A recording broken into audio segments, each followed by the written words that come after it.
Next, we'll take the refraction by a prism. Prism is a glass media enclosed by the two plane refracting surfaces. Suppose ABC is a prism where two plane surfaces AB and AC are refracting surfaces.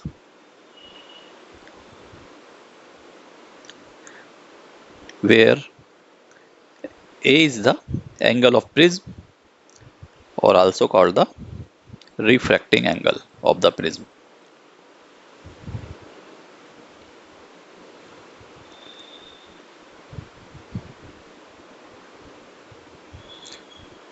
Suppose N is the normal to the surface AB, whereas N dash is the normal to the surface AC. A ray incident at the surface AB at an angle of I, this is the angle of incidence, and this ray is called incident ray. This, after refraction, bend towards the normal, and angle of refraction is suppose R. This ray strikes at the surface AC at the angle of incidence, say R dash, and it comes out deviating away from the normal because now it is entering into the rarer medium at an angle of E, that is called the angle of emergence. So I is angle of incidence, angle E is angle of emergence,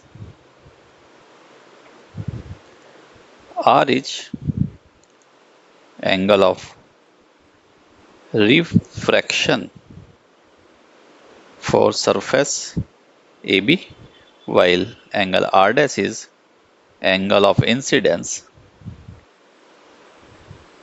for surface AC. The ray incident AB at the point, say D, while the at AC it is this point is E, and normal on further extending meet a point, say F. Similarly, if we extend the incident ray and the emergent ray, which is E, these two ray meets at an angle that is called delta. So delta is the angle of deviation. From this figure, we get some relation. For example, in triangle DEF, angle D plus angle E plus angle F will be equal to 180 degree. This implies that R plus R dash plus angle F, that is equal to 180 degree. Similarly, in quadrilateral ADFE, we can write angle A plus 90 degree. The angle subtended at D by the normal is 90 degree, plus angle F, and again 90 degree. This will be equal to 180 degree, and this implies that angle A plus angle F equal to 180 degree. Now these two equations has right hand side 180 degree. Therefore, on comparing,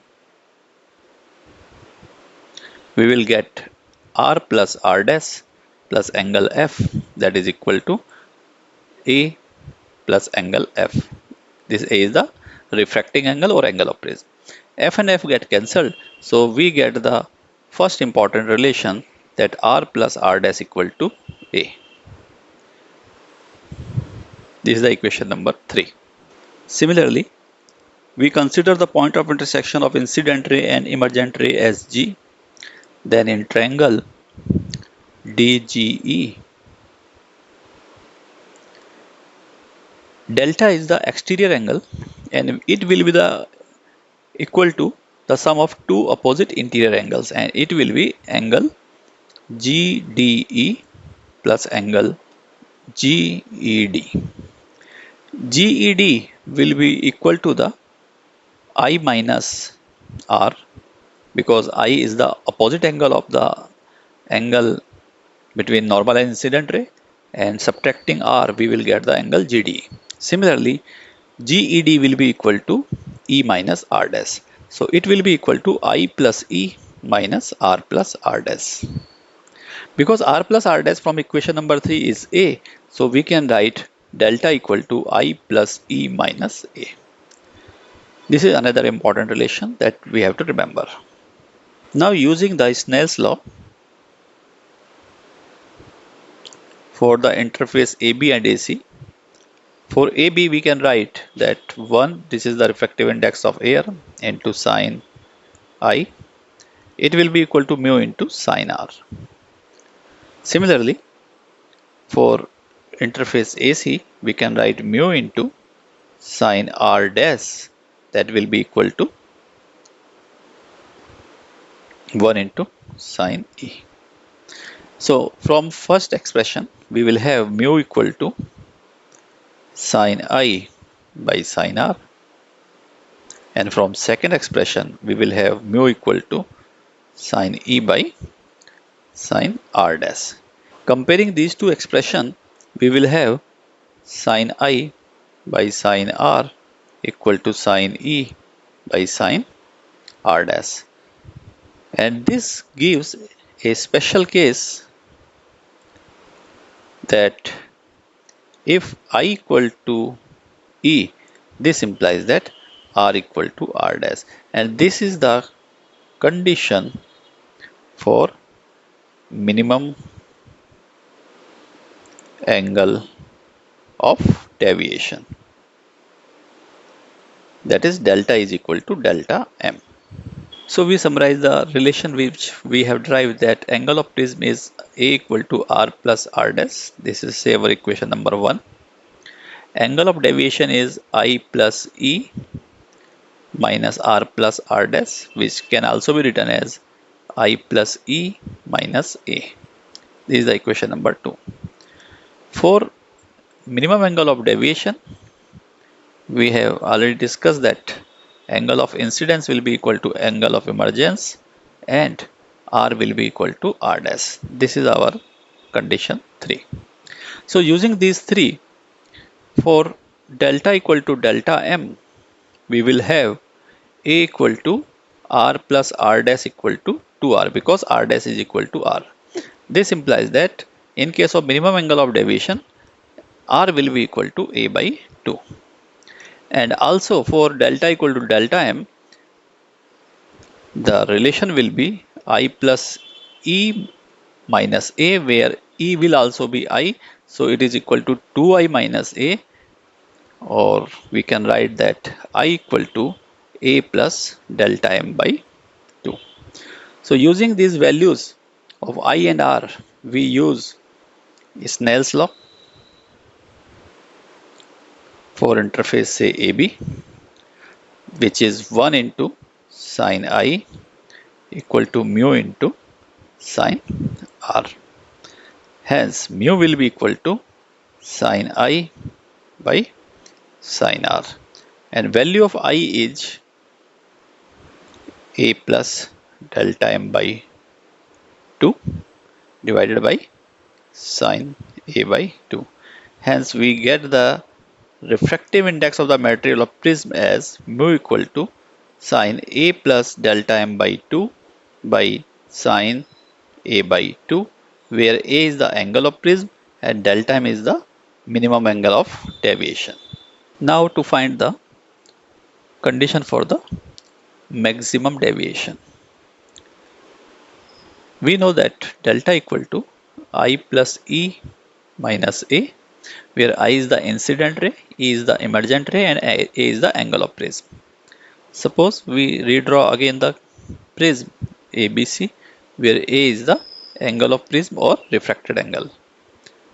A normal and an incident ray incident angle I to the normal on the face AB. This ray get refracted at an angle of R and falls on the another surface AC at angle R dash. This ray get deviated away from the normal at angle E, and ray is called emergent ray. So as we increases the angle of incidence, the angle of emergence also increases, and a limiting case is that E max will be 90 degree. Therefore, we can say that delta max will occur when angle of emergence is 90 degree for a particular incidence angle. So we can draw a graph between the incident ray, incident angle, and the angle of deviation. And graph will be like as shown in figure. The lowest point is the point which has the minimum angle of deviation at a particular angle of incidence I, where I equal to E and R equal to R dash. And it has a maximum angle of deviation, it is delta max, where angle of emergence is equal to 90 degree. It is also to be noted that for a particular angle of deviation, there are two angle of incidence for which the same angle of deviation occur. Thin prism are the prism for which angle of prism is very much smaller, say it is less than or equal to 10 degree. In that case, we can consider sin A is approximately equal to A. So for the face AB in the prism as drawn earlier, we can write that the refractive index of the media multiplied by sine of angle of incidence I will be equal to mu into sine of R. This implies that for thin prism we can write 1 into I equal to mu into R, or I equal to mu R. Similarly for phase AC, we can write mu into sine R dash, that is equal to 1 into sine E, or it can be approximately written as mu into R dash equal to 1 into E, or E equal to mu R dash. Therefore, angle of deviation, which is defined as I plus E minus R plus R dash, where R plus R dash is the angle of prism. So we can write, by replacing the value of I and E, we will have mu R plus mu R dash minus A. This will be equal to, taking the mu common, it is R plus R dash minus A, and again R plus R dash is A, so it is mu A minus A, or simply we can write delta equal to mu minus 1 into A. This is the angle of the deviation for a thin prism. Dispersion is defined as the angular splitting of white light into its constituent colors when passes through the prism. For example, suppose there is a prism ABC, and AB and BC, AC are the two refracting surfaces, and angle A is the angle of prism or the refracting angle of the prism. Suppose there is a normal to the interface AB and a ray incident at an angle I. This incident ray is white light, which is a combination of colors. Now this ray, when it passes through the prism, the material of the prism have different refractive index for different colors, so that will cause different deviations, and we get the ray after reflection from the second interface at the different directions, and on a screen we get the spectrum of the colors. In this spectrum, top is red color while in bottom is the violet color. We know that wavelength of the red color is larger than the wavelength of the violet color, and refractive index is the function of wavelength, and it is defined as A plus B by lambda square. It is called Cauchy's formula. As per this formula, because wavelength of red color is larger than the violet color, this implies that refractive index of the red color will be lesser than the refractive index of the violet color.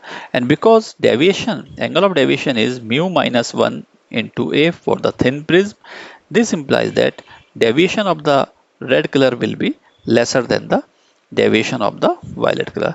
That's why we are getting the red color in the top of the spectrum. In this spectrum, yellow is in mid, so the yellow light is taken as the main ray. So we can define angle of dispersion as the angle theta, that is equal to delta V. It is the angle of deviation of the violet color minus angle of deviation of the red color in the refracted rays from the prism. It is also called the angular dispersion. Similarly, we can define the dispersive power of material of prism, that is omega equal to angular dispersion divided by deviation of mean ray, that is yellow color. So it can be defined as delta V minus delta R by delta Y. For thin prism, angle of deviation delta is written as mu minus 1 into A. This implies that angle of deviation for the red color can be written as mu R minus 1 into A. For yellow color, it will be mu Y minus 1 into A, and for violet color, it will be mu V minus 1 into A. Therefore, mu V minus mu R will be equal to, this is the angular dispersion, that is equal to mu V minus 1 into A minus mu R minus 1 into A. So it will be written as mu V A minus A minus mu R A minus A. This A and A get cancelled, so it will be mu V A minus mu R A, or we can write it as mu V minus mu R into A. Similarly, we have delta Y, that is equal to mu Y minus 1 into A. And now substituting these values in the dispersive power formula, we will have mu V minus mu R into A divided by mu Y minus 1 into A. And now A and A get cancelled. So dispersive power can be written as mu V minus mu R by mu Y minus 1. Yellow color is taken as mean color ray. This implies that we can treat mu Y equal to mu R plus mu V by 2. So in case we are not given the mu Y, then we can take the mean of the red and the violet color refractive index.